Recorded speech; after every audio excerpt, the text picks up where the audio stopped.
Hello, good afternoon, beautiful people. Good afternoon, everyone. I hope you all had a great weekend. Happy Monday to you all. Today, we are here to talk about something exciting as usual.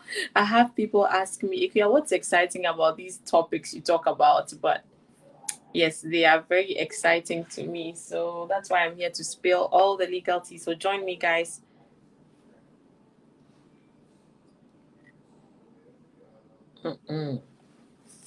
All right. So today we're going to be talking about this. What is the first step to helping someone immigrate to the United States? What is the first step? Drop me a comment when you start watching. Let me know where you guys are watching me from and let's get interactive. Okay, so if you want to help people come to the US, we are going to be looking at two things.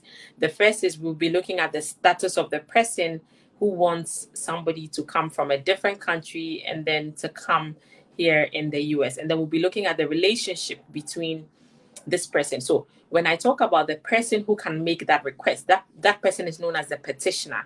Okay, the person is going to file a petition to the USCIS, that's the United States Citizenship and Immigration Services.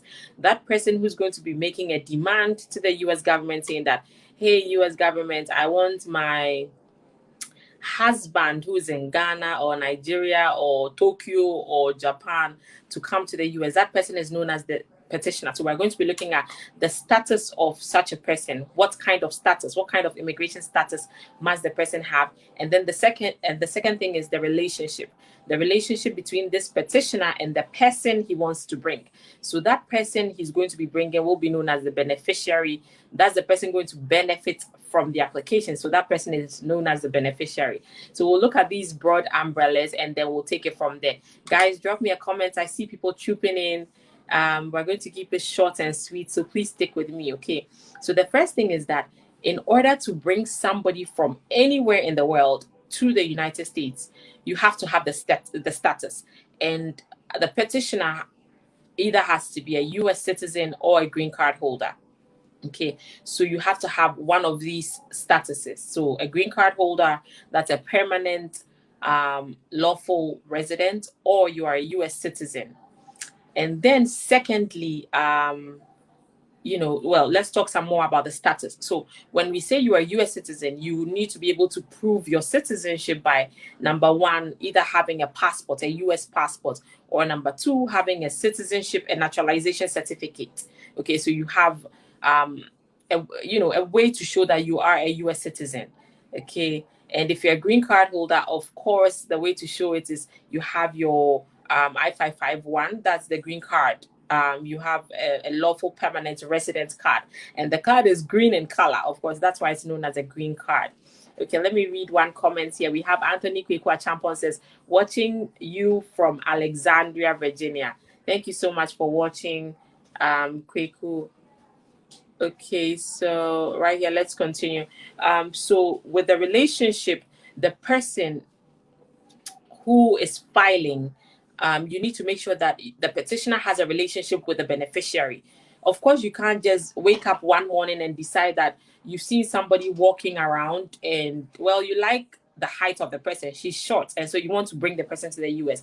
That doesn't work. Or maybe, oh, you like how the person walks, or you saw a video of the person and you just decided as a US citizen you want to bring the person. No, the person has to be related to you in some way, and there are only some people who are known as eligible relatives who you can file for as a petitioner. Okay, so you can file for your spouse, you can file for your children, you can file for your sons and daughters. So there's a distinction in US immigration law when we talk about children and we talk about sons and daughters. Children are categorized as people who are under the age of 21 years old and who are unmarried. When we talk about sons and daughters, they are also your children, but those people are usually above 21 years old. They can be adults, they can be married. So those are the sons and daughters. And so in US immigration, there's a distinction.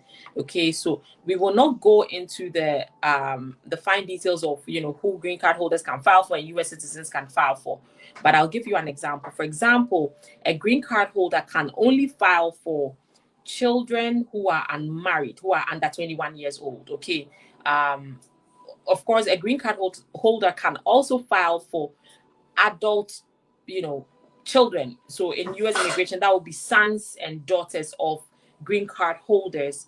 Okay. However, a green card holder cannot file for a married son or daughter. So if you're a green card holder as a petitioner and your child, let's say, yes, your offspring is in Ghana and the person is married, you cannot file for them. But a U.S. citizen can file for a married son or daughter in Ghana or Nigeria or in any other country. So that's just by the way.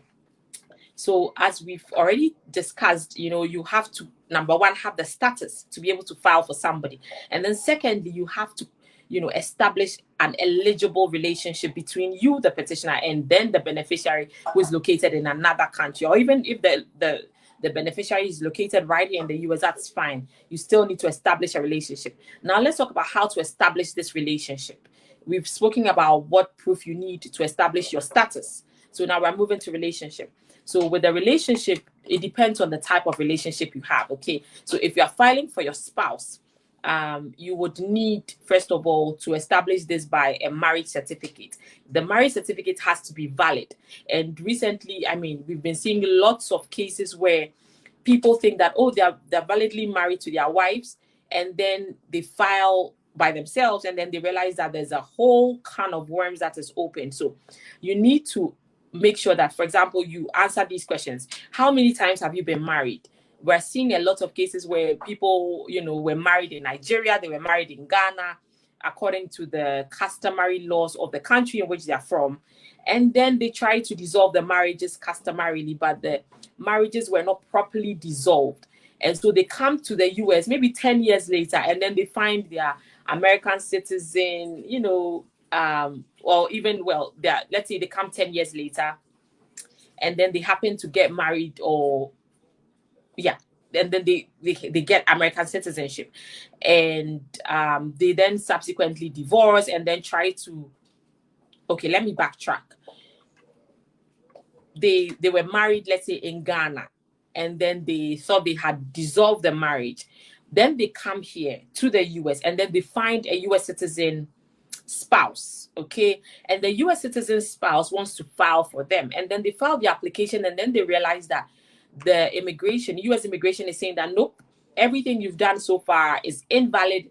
What we say in law, it's it's void ab initio. It means that everything is useless. The marriage to the US citizen is invalid. It's null and void. Like there's really no legal substance to that marriage.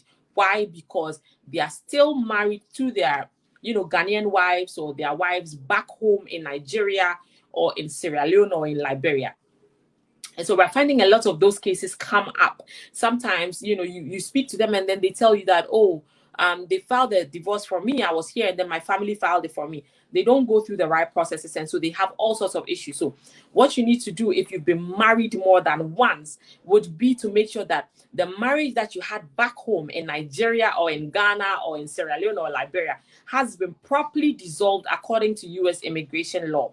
And there's a way we need to verify this. So you may have dissolved it properly, but we need a documentary evidence of the dissolution. And so there are steps to make sure you go through to have that proper documentation of dissolution along with your application. So in order to establish a qualifying relationship between the petitioner and the beneficiary in marriage, you don't only need a marriage certificate, you need prior divorces, from marriages that both parties have been through, to make sure, because remember, they want to make sure that it's an ordinance marriage and it's one man to one wife.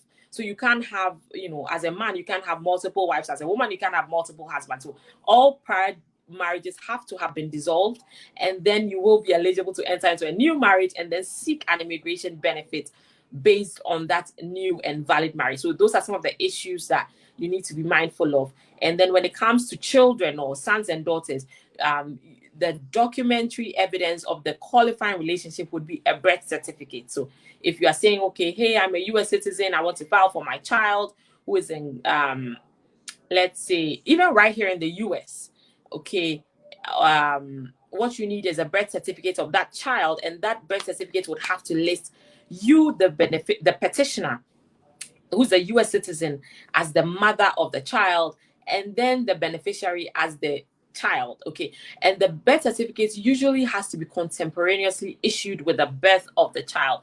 They usually don't really like delayed birth certificates and all of that, because it raises the opportunity for fraud. People are able to get these birth certificates issued 10 years or 15 years after the child is born, and they're like, how do we know that you didn't just go and procure this birth certificate? So they want legally valid things that have the documents that are very probative in value.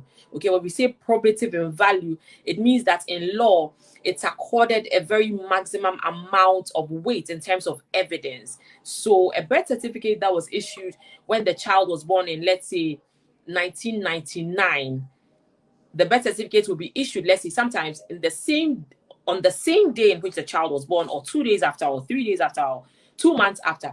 It's very probative in value. It really shows that that's indeed the mother of the child, and that's the child of the mother. Okay, as opposed to a birth certificate that was issued in 2019 when the child was born in 1999, 20 years later.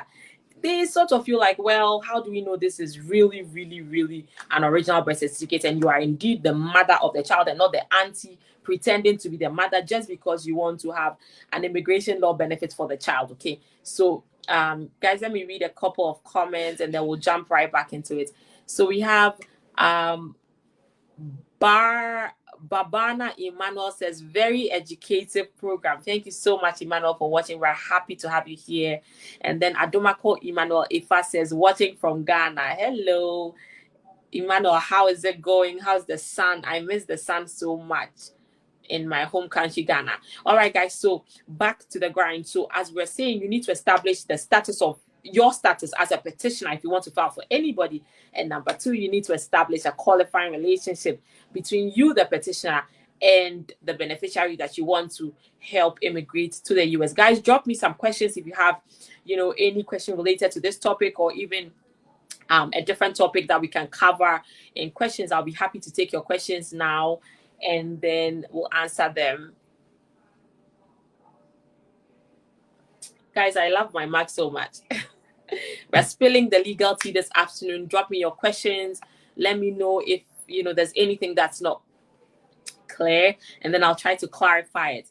Otherwise, if there are no questions coming in, I will just conclude, and then I have a consult soon. I'll hop into my consult. Please call me. I represent clients all around the US, 802-7800-564. In every state, all 50 states, we represent clients, immigrants, and then we help them with their immigration law issues. So basically, when you file, the first part of the process in trying to help somebody come to the US is you need to have the relationship established. So that will be the first part of the approval. When you file the first part of the application, of course, if you're not filing an adjustment of status process, if you are doing a two-step process, the two-step process is usually good when the petitioner is here in the US, but the beneficiary, so let's say the mother or the husband is here in the US, and the beneficiary is located in Ghana or Nigeria or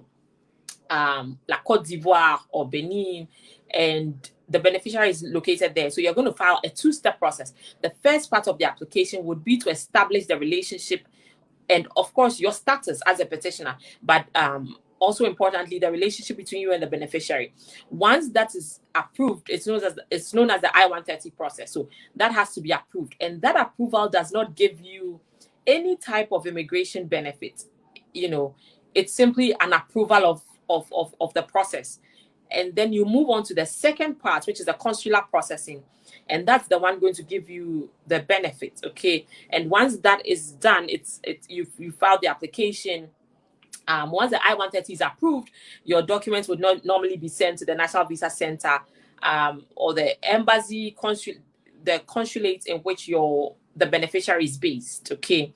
And they'll be called for an interview, and then they also, of course, have to prepare, make sure they present the eligible and proper documents, go through their interview, and then once it's approved, they can come into the US. Okay, so guys, that's an overview of the process, but essentially this video was to talk about the first step in helping someone immigrate, which is what we've covered largely, just making sure that you establish, number one, your status, and then secondly, the relationship between you and the person. And these are known as sometimes when it's marriage, it's the bona fides. You need to make sure that the relationship is a bona fide one, and it's not solely because of a green card. All right, guys, so I don't see any questions coming in, so I will leave you with this, and I hope to see you guys in the next video. Please join us live. Make sure you've liked my page, like this page, and put on your notification bell to make sure that you are receiving notifications of all the videos. Like us, follow us, share with your friends, because sometimes people, you know, need U.S. immigration law help and don't know who to turn to. So let me give you a quick story before I go. Sometimes, well, this past weekend I had somebody call me. They had a major issue and they needed U.S. immigration law. Unfortunately, they called a friend who doesn't know much about U.S. immigration law for advice. So please, guys, remember that if you have any type of problem, legal problem, the right person to consult is a U.S. immigration attorney, not your neighbor or not your father's brother or not your father's sister. Consult with the right person who will give you expert legal advice for your problem. Okay, we have a question here. Adumako Imanolifa says, Ghana migrated to biometric birth certificates. Does that mean you can't submit such birth certificates?